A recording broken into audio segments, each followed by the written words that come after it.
साथियों, welcome to basic educator. Basic educator में आप सभी का स्वागत है। साथियों, केंद्रीय विद्यालय संगठन की जो रिक्रूटमेंट है उसका आप सभी को बेसब्री से इंतजार है। जिस प्रकार से आप लोगों को पता है कि केंद्रीय विद्यालय संगठन की जो रिक्रूटमेंट आई थी लास्ट टाइम, वो 2022 में दिसंबर के महीने में आई थी और फिर उसका जो एग्ज़ाम कराए गए थे वो फरवरी के महीने में कराए गए थे और फाइनल रिजल्ट अक्टूबर और नवंबर के महीने में, और कुछ रिजल्ट आपके बाद में दिसंबर जनवरी में इशू किए गए थे 2023-24 के। तो इस प्रकार से ये 2023 की या 22 की रिक्रूटमेंट आपकी कंप्लीट हुई थी। तो साथियों, इसकी काफ़ी सारे साथी वेटिंग के भी वेट कर रहे हैं, तो वेटिंग की बात अलग है। बाकी अब न्यू रिक्रूटमेंट की जो सुगबुगाहट है वो होने लगी है। और साथियों, मैं आपको बता दूं किस प्रकार की प्रेडिक्शन में नहीं पड़ेंगे। हमें बेसिकली अपनी तैयारी पर ध्यान देना है और प्योर तुक्का लगाकर कोई फ़ायदा नहीं है। आपको अपनी तैयारी करनी है। और मैंने जैसे आपको पिछले वीडियोस में भी बताया है केंद्रीय विद्यालय संगठन के, अगर आप नहीं देखे हैं तो आप वीडियो लिस्ट में जाकर देख सकते हैं कि आप लगभग 2 से 3 महीना टारगेट मान के चलिए केंद्रीय विद्यालय संगठन के एग्ज़ाम के लिए, और उसके लिए आप अभी से अपने आप को तैयार करना शुरू कर लीजिए। तो साथियों, आपको अपनी तैयारी अभी से स्टार्ट कर देनी है। और जैसे मैं बता रहा हूँ, आपके पास 2 से 3 महीने का समय है, काफ़ी लंबा समय है। और आप अपनी अगर अभी से तैयारी करेंगे तो ही अपनी तैयारी कर पाएंगे। आगे अगर नोटिफिकेशन के लिए वेट करेंगे तो केवीएस आपको नोटिफिकेशन के बाद एग्ज़ाम का समय नहीं देता है। ये भी आप मान के चलिए, 1 महीने के अंदर अंदर लास्ट टाइम एग्ज़ाम करा लिया गया था। एनीवे, जानते हैं इस वीडियो में कि आपकी केंद्रीय विद्यालय संगठन में किन किन पदों पर रिक्रूटमेंट आती है, क्या क्या उनकी क्वालिफ़िकेशन रहती है, एज लिमिट क्या रहती है, आपका जो एलिजिबिलिटी क्राइटेरिया है वो क्या रहता है, और विभिन्न जो इसमें आपके एग्ज़ाम पैटर्न हैं वो क्या क्या रहते हैं, उन पर हम जानेंगे। जनरल वीडियो रहेगा ये, जो कि सबको कंबाइन करेगा। बाकी आपकी स्पेसिफिक आपकी पोस्ट वाइज वीडियो आपको आगे मिल जाएंगे। तो जानते हैं पिछले नोटिफिकेशन के माध्यम से कि पिछले किन किन पदों पर नियुक्तियां आई थी, उनमें क्या एज लिमिट थी, क्या क्वालिफ़िकेशन थी और क्या उनका एग्ज़ाम पैटर्न रहा था। तो साथियों, इस प्रकार से आप देख पा रहे हैं कि आपका टीचिंग नॉन टीचिंग पोस्ट की जो ये रिक्रूटमेंट थी, इसमें आपकी एक तो आई थी असिस्टेंट कमिश्नर की रिक्रूटमेंट। तो साथियों, असिस्टेंट कमिश्नर आपका जो प्रिंसिपल बन जाते हैं उनके लिए असिस्टेंट कमिश्नर की होती है। प्रिंसिपल ये भी प्रमोटिव पोस्ट है। इसमें आपका जो पीजीटी के रूप में 8 साल का एक्सपीरियंस कर लेते हैं उन लोगों के लिए, वाइस प्रिंसिपल जो पीजीटी के रूप में 6 साल का एक्सपीरियंस कर लेते हैं उन लोगों के लिए। तो ये सब जो आपकी पोस्ट देख रहे हैं ये आपकी है प्रमोटिव पोस्ट, ये सभी। तो इन पर डायरेक्ट रिक्रूटमेंट नहीं होती है। मेन है आपका पोस्ट ग्रेजुएट टीचर यानी कि पीजीटी की जो पोस्ट होती है ये आपकी डायरेक्ट रिक्रूटमेंट की पोस्ट होती है। तो इसमें आप जो है डायरेक्ट अपना हाथ आजमाएंगे, जो भी हमारे पीजी वाले साथी हैं और जिन्होंने बीएड किया हुआ है। तो इसमें आपकी देखिए पीजीटी में कौन कौन सी पोस्ट की रिक्रूटमेंट आती है: Hindi, English, physics, chemistry, maths, biology, history, geography, economics, commerce, computer science and biotech. तो इन पदों पर रिक्रूटमेंट आती है। तो साथियों, मैं आपको बता दूं, जो हमारे पॉल साइंस में एमए किए हुए साथी हैं यानी कि पॉलिटिकल साइंस में जिन्होंने एमए किया हुआ है वो केवीएस के लिए एलिजिबल नहीं है, क्योंकि पीजीटी फिजिक्स या पीजीटी पॉलिटिकल साइंस नाम से कोई भी पोस्ट केवीएस में नहीं आती है। तो अगर आपने पीजीटी पॉल साइंस या पीजीटी सिविक्स के लिए अपने आप को तैयार कर रहे हैं तो केवीएस में जाना, मतलब केवीएस को फोकस करके तैयारी करना वेस्ट है। आप अपनी स्टेट गवर्नमेंट की या DSSC वगैरह की तैयारी करते रहिए तो बेटर है, क्योंकि केवीएस में, एनवीएस में और ईएमआरएस में ये पोस्ट नहीं आती है। तो आप ध्यान रखिए कि जो पीजीटी पॉल साइंस के लिए जो तैयार हो रहे हैं साथी वो केवीएस की तैयारी ना करें। इसमें एक पोस्ट आपकी नहीं है जो कि है पीजीटी पीएचई, यानी कि आपकी जो PGT physical and health education की जो पोस्ट है वो इस बार जनरेट हो चुकी है। और अगली बार जो रिक्रूटमेंट आएगी यानी कि जो नेक्स्ट रिक्रूटमेंट आएगी उसमें पीजीटी पीएचई वाले साथियों के लिए पोस्ट होगी। तो बहुत ही बड़ी अपॉर्चुनिटी है। जो एमपीएड किए हुए साथी हैं उनको पीजीटी पीएचई की पोस्ट देखने को मिलेगी। तो एक पोस्ट ये ऐड होने वाली है पीजीटी पीएचई। तो एमपीएड वाले साथी अपने आप को तैयार कर लें। और पदों की संख्या आप देख पा रहे हैं कि किस प्रकार से आपकी पदों की संख्या होती है। तो ये आप अनुमान लगा सकते हैं इससे कि कितनी पदों की संख्या रहती है आपकी जनरली। तो इसमें आप देख पा रहे हैं कि लगभग 70 से लेके आपकी 50, 60, 70 के आसपास पोस्ट हैं। हिस्ट्री में बहुत कम थी, 27 पोस्ट थी, जिस वजह से लास्ट टाइम मेरा हिस्ट्री मतलब पीजीटी हिस्ट्री में नहीं हो पाया था। बाकी टीजीटी सोशल साइंस में तो हो ही गया था। एनीवेज, मतलब पीजीटी हिस्ट्री क्वालिफाई नहीं कर पाया था फाइनली में। तो ठीक है, आगे बढ़ते हैं। अब टीजीटी की पोस्ट जान लेते हैं कि कौन कौन सी टीजीटी पोस्ट पर आपकी केवीएस में रिक्रूटमेंट आपको देखने को मिलती है। तो इसमें साथियों देखिए कि Hindi, English, Sanskrit, social science, mathematics, science, PHE, art education, WE. तो इन पदों पर आपको रिक्रूटमेंट देखने को मिलती है। साथियों, मैं इसमें एक चीज़ बता दूं कि आपको टीजीटी कंप्यूटर साइंस की पोस्ट इसमें नहीं दिख रही है। तो इसमें मैं आपको बता दूं कि इस बार नई पोस्ट जुड़कर आएगी टीजीटी कंप्यूटर साइंस की। तो मैं थोड़ा सा इसको इलेबोरेट कर दूंगा, पीजीटी कंप्यूटर साइंस और टीजीटी कंप्यूटर साइंस में क्या मॉडिफिकेशन होने वाला है। बाकी टीजीटी कंप्यूटर साइंस की पोस्ट आ रही है, तो जो हमारे बीटेक या बीसीए या बीएससी कंप्यूटर साइंस वाले साथी हैं और जिन्होंने प्लस बीएड किया हुआ है, तो वो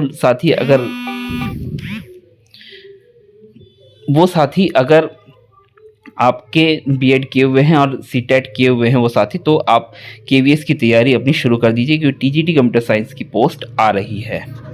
बाकी वे साथी पीजीटी के लिए भी पहले एलिजिबल थे, वो अलग बात है। बाकी टीजीटी की अब नई पोस्ट आ रही है। अब बाकी इनकी क्वालिफिकेशन में मॉडिफिकेशन होगा, तो वो मैं आपको वीडियो के अंत में जब क्वालिफिकेशन पर चर्चा करेंगे तब हम बात कर लेंगे। तो ये इस प्रकार से ये पोस्ट आपको देखने को मिलती है। तो इसमें पीएचई 2-3 चीज़ें हैं, आप थोड़ा सा कंफ्यूज हो सकते हैं ये क्या है। तो पीजीटी पीएचई यानी कि फिजिकल एंड हेल्थ एजुकेशन होता है, यानी कि जो पीटीआई वगैरह बोलते हैं जिसको, आर्ट एजुकेशन यानी कि आर्ट एजुकेशन वाले जो टीचर होते हैं, और डब्ल्यूई यानी कि जो वर्क एजुकेशन होते हैं, यानी कि आपका कार्यानुभव शिक्षक भी हिंदी में बोलते हैं। तो इसमें बेसिकली बीटेक एलिजिबिलिटी रहती है आपकी। तो एलिजिबिलिटी पर चर्चा करेंगे हम। फिलहाल आपका एक लाइब्रेरियन की पोस्ट पर रिक्रूटमेंट आती है, तो बीलिब या बीएलआईएस की आपके पास डिग्री होनी चाहिए। इसके लिए बहुत ही बेहतरीन अपॉर्चुनिटी होती है। ग्रेजुएशन के बाद 1 साल की डिग्री है, आप डिस्टेंस मोड से भी कर पाते हैं, इसमें कोई दिक्कत नहीं है। तो बीएलआईएस या बीएलआईएफ बहुत ही इम्पॉर्टेंट, बहुत ही रोजगारपरक डिग्री है अगर आप गवर्नमेंट जॉब करना चाहते हैं तो। इसके साथ पीआरटी म्यूज़िक की वैकेंसी आती है, तो पीआरटी म्यूज़िक में भी आप देख पा रहे हैं कि काफ़ी ठीक ठाक रिक्रूटमेंट थी, 303 पोस्ट थी। तो इसके अलावा आप फाइनेंस ऑफिसर की रिक्रूटमेंट देखते हैं, तो फाइनेंस ऑफिसर जो है आपका, ये थोड़ा सा प्रमोशन टाइप की पोस्ट है, क्योंकि इसमें आपकी एक्सपीरियंस मांगते हैं। असिस्टेंट इंजीनियर एई सिविल की वैकेंसी थी। इसके अलावा एएसओ यानी कि असिस्टेंट सेक्शन ऑफिसर की वैकेंसी थी। ये भी जो असिस्टेंट सेक्शन ऑफिसर है, ये भी प्रमोटिव पोस्ट है। ये इसमें आपका यूडीसी के रूप में एक्सपीरियंस होना चाहिए। इसके अलावा हिंदी ट्रांसलेटर की वैकेंसी है, ये डायरेक्ट रिक्रूटमेंट की पोस्ट होती है। सीनियर सेक्रेटरीट असिस्टेंट एसएसए, ये भी प्रमोटिव पोस्ट है। इसमें आपका एलडीसी के रूप में एक्सपीरियंस होना चाहिए, यानी कि जेएसए के रूप में एक्सपीरियंस होना चाहिए। और जेएसए ये आपकी डायरेक्ट रिक्रूटमेंट की पोस्ट है, इसमें आप 10+2 होना चाहिए, बस ये मांगते हैं। स्टेनोग्राफर ग्रेड 2, ये भी आपका जो डायरेक्ट रिक्रूटमेंट की पोस्ट है, तो आपको स्टेनोग्राफी आनी चाहिए। तो इस प्रकार से इन पदों पर आपकी रिक्रूटमेंट आती है। इसके साथ साथ आपकी एक रिक्रूटमेंट और आती है जो कि पीआरटी की होती है, यानी कि प्राइमरी टीचर की। तो उसको मैं अलग से बता दूंगा, और क्योंकि वो अपने आप में एक बहुत बड़ी रिक्रूटमेंट होती है। तो साथियों, इस प्रकार से आपकी ये रिक्रूटमेंट है, और इसमें अलग अलग देखिए सूटेबिलिटी है कि मतलब जो पद एलिजिबल हैं, जो कैंडिडेट्स, तो nature of disability suitable for the post, ये अब नेचर ऑफ डिसेबिलिटी दी गई। इसके अलावा कोई डिसेबिलिटी है तो वो सुटेबल नहीं है। तो सेक्शन ऑफिसर की, ये असिस्टेंट कमिश्नर की वैकेंसी, तो इन पर हम ज़्यादा चर्चा नहीं करेंगे क्योंकि ये प्रमोटिव पोस्ट होती है, तो डायरेक्ट रिक्रूटमेंट में इनका कुछ खास योगदान नहीं होता है। तो असिस्टेंट कमिश्नर के लिए आपके पास बेसिकली क्या होना चाहिए, प्रिंसिपल के रूप में प्रिंसिपल की पोस्ट होनी चाहिए, और आपके पास 3 साल का एक्सपीरियंस होना चाहिए। प्रिंसिपल के लिए आपके पास पीजीटी की पोस्ट होनी चाहिए। देखिए, ये प्रिंसिपल की मैं आपको बता देता हूँ कि जो हमारे साथी स्टेट गवर्नमेंट में पीजीटी के पद पर हैं या अन्य ऑर्गेनाइजेशन में पीजीटी के पद पर हैं, तो उनके लिए मैं बता देता हूँ कि जो सेंट्रल स्टेट गवर्नमेंट में है, तो प्रिंसिपल बनने के लिए आपके पास क्या होना चाहिए, एक तो पोस्ट ग्रेजुएशन होना चाहिए प्लस बीएड होना चाहिए आपके पास। इसके अलावा एक्सपीरियंस की अगर हम बात करें, तो इसमें आपका जो मेनली पीजीटी की बात करते हैं, क्योंकि वाइस प्रिंसिपल या असिस्टेंट एजुकेशन ऑफिसर वगैरह इसमें नहीं होते हैं स्टेट गवर्नमेंट वगैरह में। तो अगर पीजीटी के रूप में आप पे लेवल 8 में 8 साल का एक्सपीरियंस ले चुके हैं, यानी कि 8 साल की आपकी सर्विस हो गई है पीजीटी के रूप में, तो आप डायरेक्ट जो प्रिंसिपल की रिक्रूटमेंट आती है केवीएस में, उसके लिए आप एलिजिबल हैं। चाहे आपने स्टेट गवर्नमेंट में वो सर्विस दी हो, सेंट्रल गवर्नमेंट में, ऑटोनोमस ऑर्गेनाइजेशन में, किसी में भी दी हो, आप डायरेक्ट प्रिंसिपल के लिए एलिजिबल हैं अगर आपने पीजीटी में पे लेवल 8 में 8 साल का एक्सपीरियंस ले लिया हो, या आपके पास टोटल 15 साल का एक्सपीरियंस हो, जिसमें आपका टीजीटी और पीजीटी का टोटल जोड़ के है, उसमें पीजीटी का कम से कम 3 साल का एक्सपीरियंस होना कंपलसरी है। यानी कि 12 साल आप टीजीटी के रूप में रहे हों और 3 साल आप पीजीटी के रूप में हुए हों, तो इस तरीके से अगर 15 साल का एक्सपीरियंस है तो भी आप एलिजिबल हैं प्रिंसिपल के लिए। तो ये प्रिंसिपल की रही। वाइस प्रिंसिपल का मैं आपको बता दूं कि वाइस प्रिंसिपल के लिए आपके पास 6 साल का एक्सपीरियंस होना चाहिए। जैसे मैंने वीडियो की स्टार्टिंग में बताया था कि आपके पास पीजीटी के रूप में 6 साल का एक्सपीरियंस होना चाहिए, या टीजीटी और पीजीटी के रूप में 10 साल का एक्सपीरियंस होना चाहिए, जिसमें मिनिमम आपका पीजीटी के रूप में 3 साल का एक्सपीरियंस कंपलसरी होता है। तो एक तरीके से प्रमोटिव पोस्ट होती हैं, इसमें डायरेक्ट रिक्रूटमेंट हो रही है। जो स्टेट गवर्नमेंट के साथी पीजीटी के रूप में वर्क कर रहे हैं वो साथी इसमें अप्लाई कर सकते हैं, अगर चाहे तो सेंट्रल गवर्नमेंट में अगर उन्हें नौकरी करनी है तो। बाकी पोस्ट ग्रेजुएट टीचर की आप रिक्रूटमेंट की बात कर लें तो साथियों पे लेवल 8 की जॉब होती है, और सबसे अच्छी बात है इसमें जो एज लिमिट होती है वो 40 ईयर्स होती है। 40 ईयर्स आपको जनरली बहुत कम जो गवर्नमेंट जॉब्स होती है उसमें देखने को मिलती है। तो ये पे लेवल 8 की जॉब है, प्लस 40 ईयर्स इसमें आपका एज लिमिट रहती है। साथ ही आपका जो कंसर्न सब्जेक्ट है उसमें आपका पीजी होना चाहिए, प्लस आपके पास बीएड होना चाहिए। आप कह सकते हैं कि स्टेट गवर्नमेंट में काफ़ी सारे स्टेट गवर्नमेंट होती है, जैसे उत्तर प्रदेश होता है, इसमें पीजीटी में बीएड नहीं मांगते हैं, बट यहाँ पे पीजीटी में बीएड मांगा जाता है। तो आपके पास कंसर्न सब्जेक्ट में पीजी प्लस बीएड होना चाहिए। साथियों मैं आपको बता दूं कि इसी वीडियो के बाद एक अगला वीडियो आएगा, उस वीडियो में आपकी पीजीटी की जो सब्जेक्ट कॉम्बिनेशन है उसके बारे में विस्तार से हम चर्चा करेंगे, क्योंकि ये वीडियो लंबा हो जाएगा तो इसमें हम सब्जेक्ट कॉम्बिनेशन के बारे में चर्चा नहीं करेंगे। जनरल हम डिस्कशन कर रहे हैं कि क्या क्या पदों पर रिक्रूटमेंट आती है, क्या क्या क्वालिफिकेशन का क्राइटेरिया रहता है और क्या क्या जनरल कंडीशंस रहती हैं। तो यहाँ पे पीजीटी के लिए आपके कंसर्न सब्जेक्ट में पीजी प्लस बीएड कंपलसरी होता है, एज लिमिट आपकी 40 ईयर्स होती है। तो इसके बाद आपके सब्जेक्ट कॉम्बिनेशन पे हम आप देख सकते हैं स्क्रीन पे दिख रहा है, बाकी हम इस पर डिटेल वीडियो बनाएंगे, क्योंकि बहुत सारे सब्जेक्ट कॉम्बिनेशन में थोड़ा कन्फ्यूज़न होता है। इस तरीके से पीजीटी कंप्यूटर साइंस की है, तो यहाँ पे मैं थोड़ा सा पीजीटी कंप्यूटर साइंस पर डिस्कस करना चाहूँगा। तो यहाँ पे साथियों आप देख रहे हैं कि बीई बीटेक वाले जो कैंडिडेट्स हैं वो एलिजिबल हैं। आपका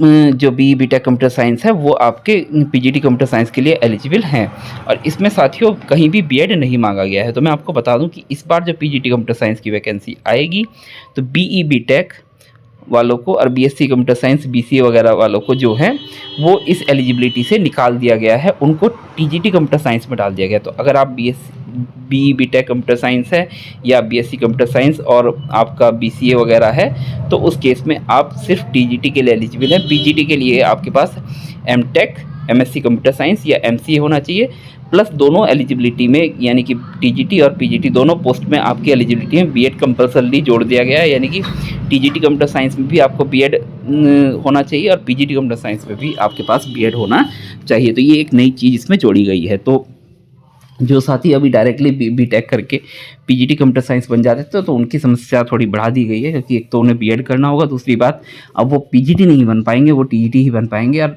जो एमटेक या एमसीए या एमएससी वाले साथी हैं वो पीजीटी बन सकते हैं बशर्ते उन्होंने बीएड किया हुआ हो, और टीजीटी वाले साथियों के लिए सीटेट पेपर 2 कंपलसरी है। तो यह पीजीटी बायोटेक्नोलॉजी के लिए वही बात है कि आपके पास मास्टर डिग्री होनी चाहिए, biotechnology, genetics, microbiology, life science, bioscience, biochemistry और प्रोफिशिएंसी इन हिंदी और इंग्लिश पढ़ाने का होना चाहिए। तो इसमें बीएड नहीं मांगते हैं पीजीटी बायोटेक्नोलॉजी में। तो इस प्रकार से ये आपकी पीजीटी बायोटेक्नोलॉजी की क्वालिफ़िकेशन है। टीजीटी की क्वालिफ़िकेशन में थोड़ी सी बहुत समस्या रहती है। तो आप एक चीज़ देखेंगे कि टीजीटी की आपकी क्वालिफ़िकेशन थोड़ी कॉम्प्लिकेटेड है, तो इस पर हम अलग वीडियो बनाएंगे। पीजीटी क्वालिफ़िकेशन पर एक अलग वीडियो रहेगा, टीजीटी क्वालिफ़िकेशन पर एक अलग वीडियो रहेगा, और उसमें जितने भी आपके समस्या हैं, बहुत सारी क्वेरीज आती हैं सब्जेक्ट कॉम्बिनेशन के बारे में, उनका सबका समाधान हो जाएगा। पीजीटी में एक चीज़ आपको मैं ध्यान दिला दूं कि आपके पास मास्टर्स डिग्री में 50% मार्क्स होने चाहिए। और एक चीज़ मैं और जोड़ देना चाहता हूं कि जब पीजीटी की एलिजिबिलिटी आपकी चेक की जाएगी तो उसमें ग्रेजुएशन के परसेंटेज का कोई रोल नहीं है। तो अगर आपके ग्रेजुएशन में 50% से कम भी आपकी परसेंटेज है तो भी आपको कोई दिक्कत का सामना नहीं करना पड़ेगा। आपके पीजी में 50 या 50% से ज़्यादा होना चाहिए। तो टीजीटी में आपके ये पद होते हैं जो मैंने आपको पहले भी डिस्कस किए हुए हैं। तो इस प्रकार से Hindi, English, social science, Sanskrit, mathematics, PHE, art education, WE इन पदों पर रिक्रूटमेंट होती है। और साथियों इसमें देखिए एज लिमिट थोड़ा कम है, तो इसमें आप देखते हैं कि आपका पे लेवल 7 की जॉब है और अपर एज लिमिट इसमें 35 ईयर्स रखी गई है। तो ये एक इम्पॉर्टेंट चीज़ है, आपको ध्यान रखना है कि आपकी एज लिमिट अगर 35 क्रॉस हो रही है तो आप PGT के लिए ही एलिजिबल हैं, आप TGT के लिए एलिजिबल नहीं हैं। अगर आप 35 ईयर्स से कम हैं तो आप TGT के लिए एलिजिबल होंगे। तो 35 ईयर्स एज लिमिट है। और इसके अलावा आपका सब्जेक्ट कंसर्न सब्जेक्ट में ग्रेजुएशन होना चाहिए, प्लस आपका एग्रीगेट भी 50% होना चाहिए और सब्जेक्ट कॉम्बिनेशन में भी 50% आपके मार्क्स होने चाहिए। तो ये एग्रीगेट क्या होता है 50%, सब्जेक्ट कॉम्बिनेशन में 50% क्या होता है, इसके बारे में हम डिटेल में जो TGT की एलिजिबिलिटी पर जो वीडियो बनाएंगे उस पर हम चर्चा करेंगे। तो इस प्रकार से आप स्क्रीन पर देख पा रहे हैं कि जो वेरियस TGT के सब्जेक्ट हैं उनकी एलिजिबिलिटी यहाँ पर दी हुई है। इस प्रकार से TGT, PHE, WE और AE की वैकेंसी है। तो साथियों एक चीज़ मैं आपको जोड़ देना चाहता हूँ कि आपकी जो TGT Hindi, English, SST, science, Sanskrit और मैथ, इसमें आपका CBSE द्वारा जो CTET पेपर 2 कराया जाता है वो कंपलसरी है। BEd आपका कंपलसरी है, तो आपको CTET पेपर 2 पास होना चाहिए तभी आप एलिजिबल हैं। TGT, PHE, AE और WE इसमें आपकी CTET की कोई ज़रूरत नहीं होती है, तो इसमें आप डायरेक्टली अप्लाई कर सकते हैं बिना CTET के। तो फिर उसके बाद आपका लाइब्रेरियन की है। लाइब्रेरियन के लिए आपके पास बैचलर इन लाइब्रेरी साइंस या graduate with 1 year diploma in library science from recognised institution. तो आपके पास BLib, BLIS की डिग्री है या ग्रेजुएशन के बाद जो डिप्लोमा होता है 1 साल वाला वो भी है, तो भी आपका काम चल जाएगा। यानी कि ग्रेजुएशन के बाद आपका BLib है या DLIS जो होता है वो आपके पास डिग्री है, तो आप एलिजिबल है लाइब्रेरियन के लिए। PRT म्यूज़िक के लिए आपके पास सीनियर, देखिए PRT म्यूज़िक की आपकी जो एज लिमिट है वो बहुत कम है। आप एक चीज़ ध्यान दीजिए, यहाँ पे 30 ईयर्स आपकी PRT म्यूज़िक की एज लिमिट है। और आपका एलिजिबिलिटी जो क्राइटेरिया है उसमें आपका qualification senior secondary school certificate with 50% marks और इंटरमीडिएट विद 50% मार्क्स और it's equivalent and bachelor degree in music और इक्वलेंट फ्रॉम रिकॉग्नाइज्ड यूनिवर्सिटी। यानी कि आपके पास ग्रेजुएशन में म्यूज़िक सब्जेक्ट होना चाहिए, यानी कि म्यूज़िक में आपने बैचलर डिग्री किया हो या उसके इक्वलेंट कोई डिग्री हो जो कि रिकॉग्नाइज्ड यूनिवर्सिटी से की हो। आपको हिंदी इंग्लिश में पढ़ाने में योग्यता होनी चाहिए। तो ये आपकी PRT म्यूज़िक की एलिजिबिलिटी है। फाइनेंस ऑफिसर पे लेवल 7 की जॉब है। 35 ईयर्स आपका मैक्सिमम एज लिमिट है। और यहाँ पे देखिए साथियों, यहाँ पे ये जो एलिजिबिलिटी है यहाँ पे थोड़ा सा ये एक्सपीरियंस वाली पोस्ट है, तो इसमें आप ध्यान दीजिएगा। BCom with 50% marks in aggregate, यानी कि आपके पास BCom होना चाहिए 50% मार्क्स के साथ and at least 4 years post qualification experience in audit and accounts work. तो आपके पास 4 साल का ऑडिट एंड अकाउंट वर्क्स का एक्सपीरियंस होना चाहिए। इसके अलावा आपके पास फाइनेंस ऑफिसर है, तो फाइनेंस ऑफिसर में आपके पास MCom होना चाहिए। अगर आपने MCom किया हुआ है तो 3 साल का एक्सपीरियंस से काम चल जाएगा। आपने CA इंटर किया हुआ हो, ICWA इंटर किया हो या MBA फाइनेंस या PGDM फाइनेंस किया हो, 2 ईयर्स फुल टाइम और 3 years part time with 2 year post, तो उस केस में आपके पास 2 साल का पोस्ट क्वालिफिकेशन एक्सपीरियंस से काम चल जाएगा। तो इस प्रकार से आपके पास अगर BCom है जनरली तो आपके पास 4 साल का एक्सपीरियंस होना चाहिए, MCom में तो 3 साल का, CA वगैरह किया हुआ है तो आपका 2 साल का एक्सपीरियंस आपके पास अकाउंट्स एंड ऑडिट वर्क में होना चाहिए। तो यहाँ पे बोला नहीं गया है कि आपका गवर्नमेंट इंस्टीट्यूशन में होना चाहिए, क्या होना चाहिए, तो आप लोग देख लीजिएगा कि ये किस प्रकार से आपका एक्सपीरियंस वर्क करेगा।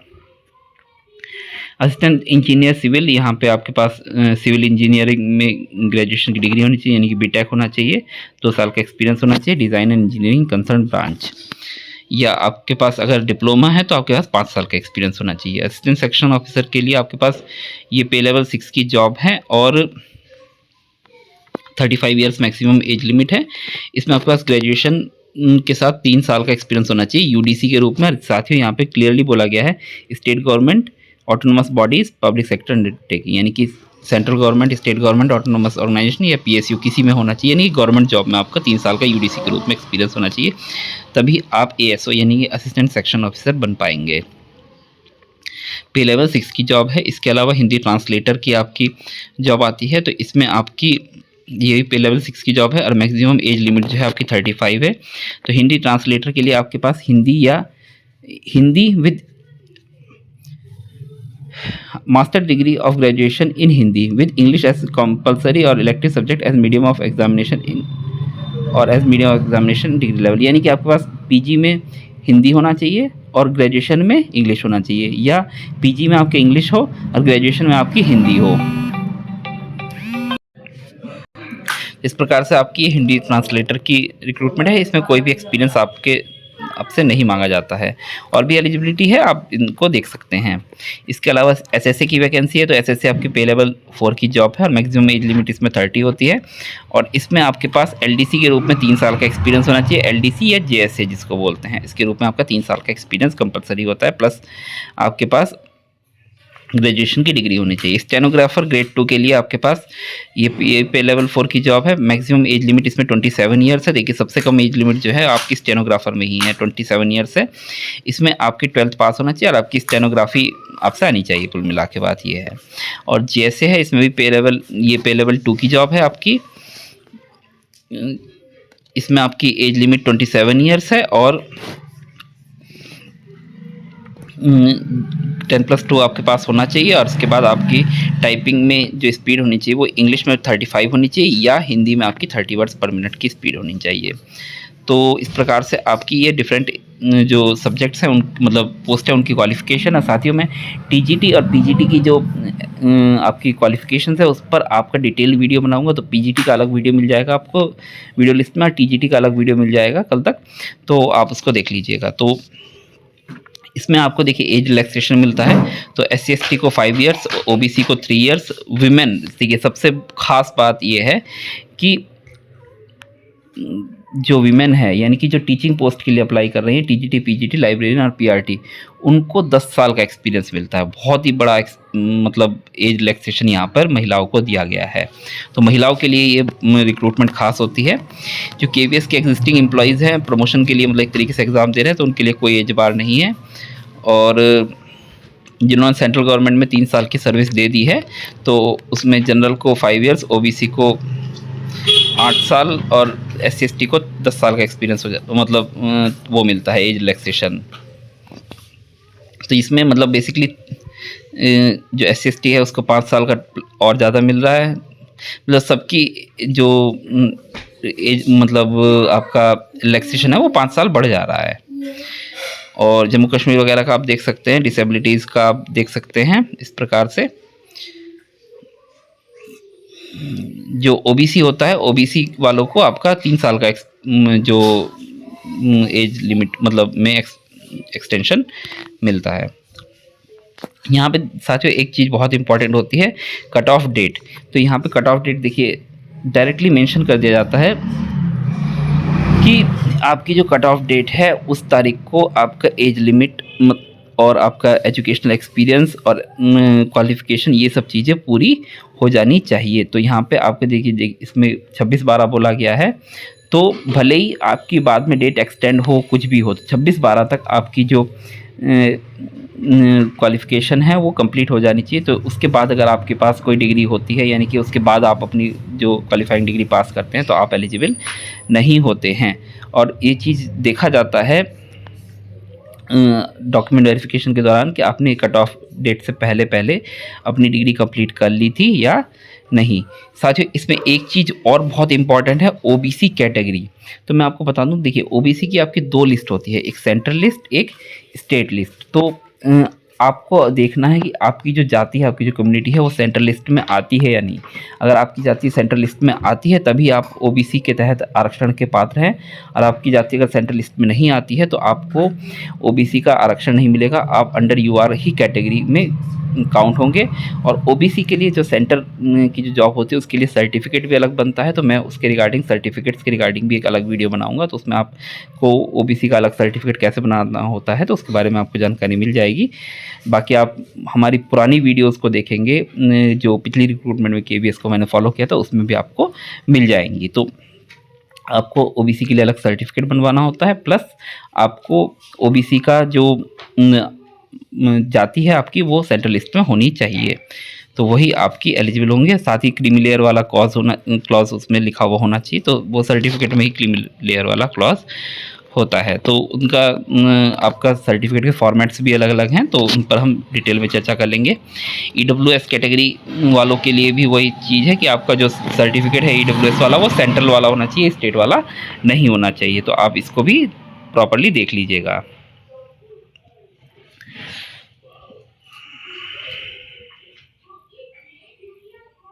यहाँ पे देखिए, यहाँ पे सीटेट के बारे में एक चीज़ बोली गई है स्पेशली कि in case of candidates applying for TGT Hindi, English, Sanskrit, math, social science, a valid CTET certificate issued by CBSE on और before the last date of the application is an essential eligibility criteria. कि last date में आपके पास CTET का CBSE का certificate होना चाहिए। Mode of selection, देखिए मोड ऑफ सिलेक्शन कैसे होता है। तो इसमें आपका जो टीचिंग पोस्ट है तो उसमें आपकी CBT प्लस आपके पास जो इंटरव्यू है, इंटरव्यू में क्वालिफाई होना चाहिए। तो इस तरीके से आपके CBT प्लस इंटरव्यू के मार्क्स ऐड होकर आपका जो सिलेक्शन होता है वो होता है। तो हर एक पद की जो अलग अलग चयन प्रक्रिया होती है, अलग अलग पद की अलग अलग एग्ज़ाम पैटर्न होता है। तो उसके बारे में हम डिफरेंट पदों के अलग अलग वीडियो बनाएंगे और उस पर हम चर्चा करेंगे कि उनका एग्ज़ाम पैटर्न क्या है, क्योंकि अलग अलग एग्ज़ाम पैटर्न पर हम चर्चा करने जाएंगे तो आप ये वीडियो जो है काफ़ी लंबा हो जाएगा। तो इस प्रकार से ये आप देख पा रहे हैं कि आपकी एग्ज़ामिनेशन फ़ीस थी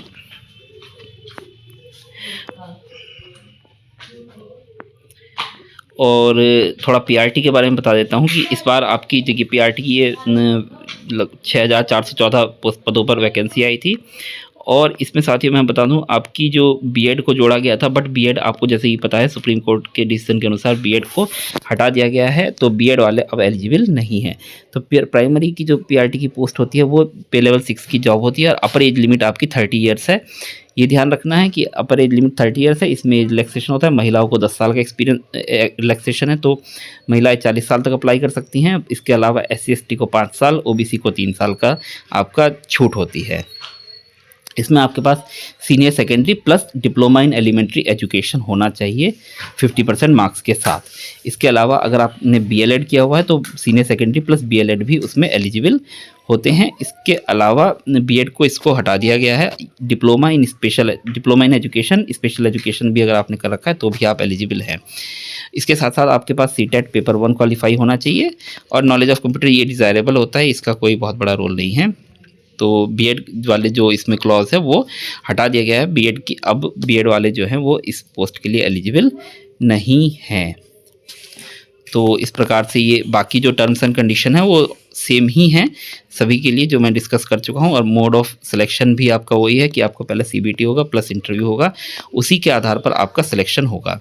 बाकी पोस्ट वाइज मैं वीडियो बनाऊँगा, मैं आपको बता रहा हूँ कि पोस्ट वाइज मैं वीडियो बनाऊँगा, तो आप लोग उसको वीडियो को देखिएगा। वो कंपैरेटिवली शॉर्ट वीडियो होंगी, ये थोड़ी लॉन्ग वीडियो बन चुकी है, तो इन पर मैं उनका जो पैटर्न वगैरह उस पर चर्चा ज़्यादा नहीं करूँगा। तो बेसिकली यहाँ पे देखिए एग्ज़ाम पैटर्न वगैरह दिया हुआ है आपका, तो जो अगला वीडियो आएगा उसमें हम एग्ज़ाम पैटर्न पर अपना चर्चा कर लेंगे। तो आप लोग अगले वीडियो को देखिएगा, पार्ट 2 जो आएगा इसका KVS का। और बाकी मैं आप लोगों से बोलना चाहूँगा कि आप लोग अपनी एग्ज़ाम की तैयारी करते रहिए, किसी भ्रम में मत पड़िए, किसी तरीके से हतोत्साहित मत होइए। कुछ लोग ये भी कह रहे हैं कि अभी दिसंबर में आ जाएगी या कुछ भी आ जाएगी। देखिए कभी भी आए, आपको आज से तैयार करना है अपनी वैकेंसी के लिए अपनी तैयारी। बाकी 2 से 3 महीने का आप मान के चलिए आपके पास समय है। बाकी दिसंबर वाले जो बोल रहे हैं पता नहीं किस आधार पर बोल रहे हैं, प्योर तुक्का लगाने में मैं यकीन नहीं रखता हूँ।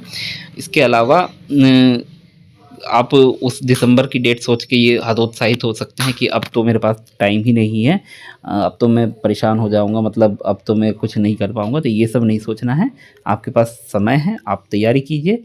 और अगर आप दिसंबर को सच मान भी रहे हैं तो उस केस में भी आप उसको देखकर मोटिवेशन लीजिए कि आपके पास समय कम है फिर, और उसको देखकर आप अपनी तैयारी को दिन दुगनी रात चौगनी स्पीड से स्टार्ट कर दीजिए। बाकी KVS के रिगार्डिंग डिटेल्ड सीरीज़ आने वाली है बेसिक एजुकेटर पर, हर चीज़ पर गहराई से चर्चा होगी, आपका हर कन्फ्यूज़न दूर किया जाएगा। साथियों, मैंने अपने इंटरव्यू के दौरान देखा है कि जो साथी हैं उनकी एलिजिबिलिटी क्राइटेरिया में प्रॉब्लम होती है और इंटरव्यू नहीं देने दिया जाता है और वो लोग इंटरव्यू से बाहर कर दिए जाते हैं। तो वो एक बहुत ही मतलब कष्टदायक स्टेज होता है, तो उस वो चीज़ आप लोग फेस ना करें। इसलिए आप अगले जो वीडियोज़ हैं एलिजिबिलिटी क्राइटेरिया से रिलेटेड, उन वीडियोज़ को आप बड़े ध्यान से देखिएगा और अपनी जो तैयारी है उसको एलिजिबिलिटी क्राइटेरिया को देखकर संतुष्ट होने के बाद अपनी तैयारी को और अच्छे से मन लगाकर कीजिएगा। बाकी अगर आपकी कोई भी क्वेरी है केवीएस को लेकर, किसी भी पद की एलिजिबिलिटी, कोई भी क्वेश्चन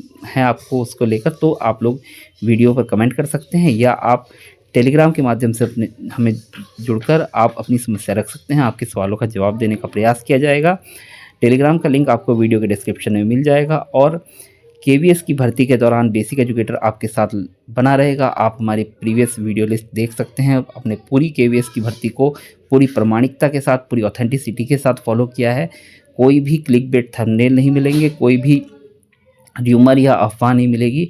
जो भी ऑथेंटिक खबरें होंगी सिर्फ वही मिलेंगी आपको बेसिक एजुकेटर पर। तो आप लोग बेसिक एजुकेटर पर जुड़े रहिए, चैनल को सब्सक्राइब कीजिए, वीडियो को लाइक कीजिए, अपने साथियों के साथ शेयर कीजिए और अपनी तैयारी में लग जाइए। Thank you, thanks for being with basic educator.